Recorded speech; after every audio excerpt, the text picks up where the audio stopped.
বিয়ের আগে কি হবু হাজবেন্ডের সাথে জরুরি প্রয়োজনে কথা বলা যাবে? বিয়ের 1 মাস পর স্ত্রী অন্তঃসত্ত্বা হয়েছে, লজ্জার কারণে সে এই সন্তান রাখতে চায় না, এ বিষয়ে আপনার নসিহত কি হবে? মোবাইল অ্যাপস থেকে রেকর্ডের আজান শুনে আজানের জবাব দেওয়া যাবে কিনা?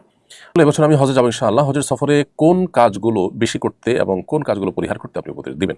আমার কপালে একটা বড় টিপের মতো কালো দাগ রয়েছে, আমি এটা রিমুভ করতে চাই। তা থেকে আল্লাহ আমার উপর নারাজ হবেন বা গুনাহ হবে?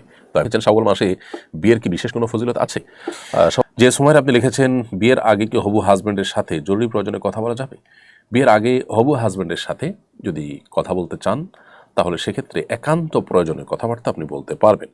একান্ত প্রয়োজনে কথাবার্তা ছাড়া আপনি যেটাকে বলে অপ্রয়োজনীয় আলাপ সালাপ, জাস্ট বোঝাপড়ার জন্য আলাপ সালাপ, এগুলো করতে গেলে সেটা জায়েজ হবে না। কারণ যতক্ষণ পর্যন্ত আগ্ধ সম্পর্ক না হবে ততক্ষণ পর্যন্ত স্বামী স্ত্রী সুলভ সম্পর্ক নিজেদের মধ্যে স্থাপন করা জায়েজ নয়। এরপর প্রশ্ন হলো, এবছর আমি হজে যাবো ইনশাআল্লাহ। হজের সফরে কোন কাজগুলো বেশি করতে এবং কোন কাজগুলো পরিহার করতে আপনি উপদেশ দিবেন? হজের সফরে যেহেতু যাচ্ছেন, যে কাজগুলো সবচেয়ে বেশি বেশি করবেন সেটি হলো হজের সফরে আপনি তালবিয়া পাঠের সময়গুলোতে উচ্চস্বরের তালবিয়া, পুরুষরা নারীরা নীরবে তালবিয়া পাঠ বেশি বেশি করবেন। তওয়াফ যত বেশি সম্ভব করার চেষ্টা করবেন, তবে অন্য কাউকে কষ্ট দিয়ে নয়। আর যে কাজগুলো সবচেয়ে কম করবেন সেটি হলো, বা না করার চেষ্টা করবেন, সেটা হলো যে কারোর সাথে বিবাদে লিপ্ত হওয়া, বিতর্কে লিপ্ত হওয়া, অবশ্যই এগুলোকে এড়ানোর চেষ্টা করবেন। যথাসম্ভব নিজে কষ্ট করে অন্যকে অগ্রাধিকার দেওয়ার চেষ্টা করুন প্রত্যেকটা সার্ভিস নেওয়ার ক্ষেত্রে। এই জিনিসগুলো আমাদের হজের গুণগত মানকে অনেক বেশি বাড়িয়ে দেবে ইনশাআল্লাহ তাআলা। হজের সফরে আরেকটা কাজ আমরা বেশি বেশি করবো, সেটা হলো জিকির, আল্লাহর জিকির, আল্লাহ স্মরণ, দোয়ার কবুলের জায়গাগুলো আছে সেখানে বিশেষভাবে সেগুলোতে মনোযোগ দিয়ে আমরা দোয়া করবো ইনশাআল্লাহ তাআলা। নাইম হোসেন লিখেছেন, বিয়ের 1 মাস পর স্ত্রী অন্তঃসত্ত্বা হয়েছে, লজ্জার কারণে সে এই সন্তান রাখতে চায় না, এ বিষয়ে আপনার নসিহত কি হবে? প্রথম কথা হলো যে এইরকম লজ্জা ইমানের অঙ্গ নয় যে লজ্জার কারণে মানুষ গুনাহের দিকে ধাবিত হতে হবে।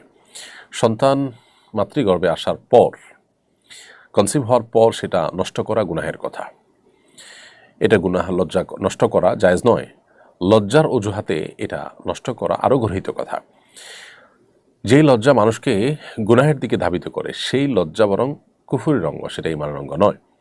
যেই লজ্জা আমাদেরকে অশ্লীলতা, মন্দ, গুনাহের পথ থেকে বিরত রাখে সেই লজ্জা ইমানের অঙ্গ। বিধায় আমাদেরকে এই ব্যাপারে সতর্ক থাকতে হবে। কেউ যেন তথাগত লজ্জা, মানুষ কি বলবে, এ সমস্ত কারণে আল্লাহকে যেন আমরা নারাজ না করি। মানুষের চক্ষু লজ্জা এটার চাইতে আল্লাহর অসন্তুষ্টিটা অনেক বড়, বিধায় সেটাকে প্রায়োরিটি দিতে হবে। আল্লাহ আমাদেরকে তৌফিক দান করুন। আমার কপালে একটা বড় টিপের মতো কালো দাগ রয়েছে, আমি এটা রিমুভ করতে চাই। তা থেকে আল্লাহ আমার উপর নারাজ হবেন বা গুনাহ হবে? দয়া করে জানাবেন ইনশাআল্লাহ। আপনার কপালে যে কালো দাগ রয়েছে টিপের মতো, এটা তো একটা ত্রুটি বলতে পারেন, সাধারণত মানুষ এটা থাকে না। অতএব এটা দূর করার চেষ্টা আপনি করতে পারেন, এর কারণে আপনি গুনাহগার হবেন না। যদি সৃষ্টিতে ইচ্ছাকৃত কোনো পরিবর্তন আনা হয় শোভাবর্ধনের নামে বা এই জাতীয় কোনো কিছুতে, তাহলে সেটা না জায়েজ। কিন্তু এই জাতীয় জিনিস যেটা সৃষ্টিগত ত্রুটি বলতে পারেন বা জন্মগত ত্রুটি বলতে পারেন, সেটা দূর করার জন্য আপনি এরকম সার্জারি বা কোনো কিছু করতে পারেন, কোনো অসুবিধা নেই। শাকিল আহমদ লিখেছেন, শাওয়াল মাসে বিয়ের কি বিশেষ কোনো ফজিলত আছে? শাওয়াল মাস এখনও চলমান আছে এবং শাওয়াল মাসে বিবাহের ফজিলত অনেক ওলামার কাছে সুসাব্যস্ত রয়েছে। ইমাম নবী রাহিমাহুল্লাহ সহিহ মুসলিমের ব্যাখ্যা গ্রন্থে বলেছেন যে শাওয়াল মাসে বিবাহ করাটা মুস্তাহাব। এটার সপক্ষে দলিল দিয়েছেন সহিহ মুসলিমের একটি হাদিস দ্বারা। আয়েশা রাদিয়াল্লাহু আনহা বলেছেন যে রাসূল আকরাম সাল্লাল্লাহু আলাইহি ওয়াসাল্লামের সাথে, তিনি বলেছেন তার বিয়ে হয়েছে শাওয়াল মাসে এবং রাসূল আকরাম সাল্লাল্লাহু আলাইহি ওয়াসাল্লামের সাথে তার বাসর হয়েছে শাওয়াল মাসে।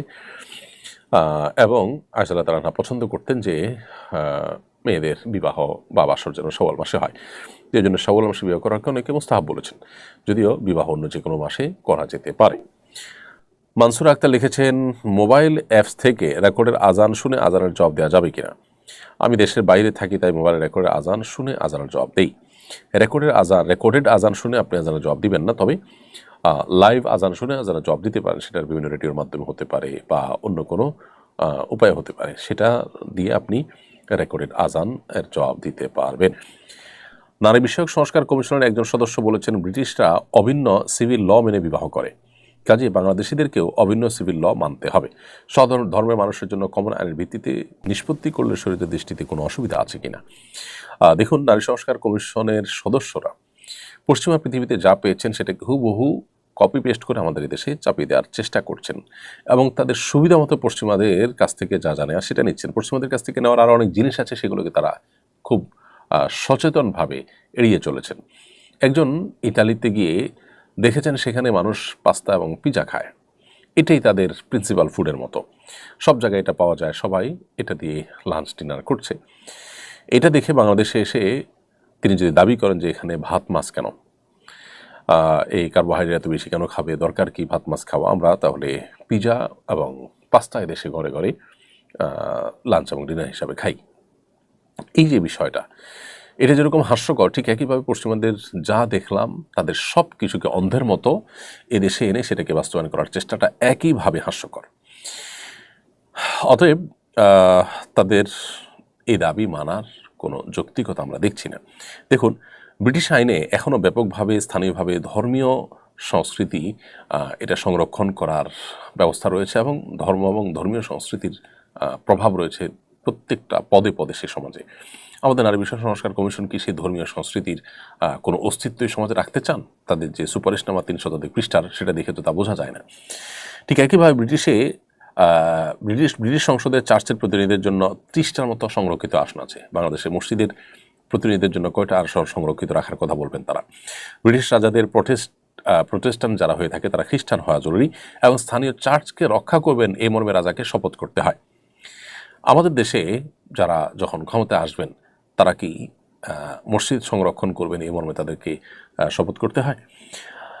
নারীবাদীরা ব্রিটেনের এই সমস্ত দিকগুলো বাংলাদেশে চান না, তারা তাদের সুবিধা মতো দিকগুলোকে বাস্তবায়ন করতে চান। তারা যে সমাজের গণশত্রু সেটা বোঝার জন্য পণ্ডিত হওয়ার কোনো প্রয়োজন নেই।